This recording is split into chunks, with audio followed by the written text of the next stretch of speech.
আল্লাহ নবী সাল্লাল্লাহু আলাইহি সাল্লাম বলছেন, ইয়া আলিউন ইন্নাকা কসিমুল জান্নাতি, হে আলী, তুমি মানুষকে বেহেশতে ও দোজখের মধ্যে বন্টনকারী। ওয়ান নারি ওয়া ইন্নাকা তাকরাউ বাবাল জান্নাতি, তৎপর তুমি নিজে বেহেশতের দরজায় টোকা দিবে।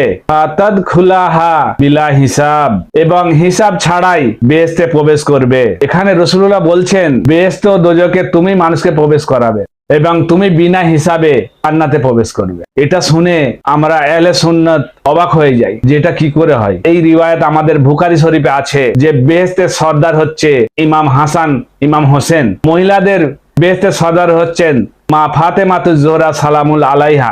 দুনিয়াতে ওনারা বেহেশতের সর্দার আল্লাহ পাক ঘোষণা করে দিয়েছেন। আমাদের আহলে সুন্নাত ভাইদেরকে আমি প্রশ্ন করছি, ইনারা হচ্ছে বেহেশতের সর্দার, বেহেশতের মালিক, আর ইনাদের বিরুদ্ধে যারা লড়াই করেছে, ইনার বিরুদ্ধে যারা কটু কথা বলে, তারা কিভাবে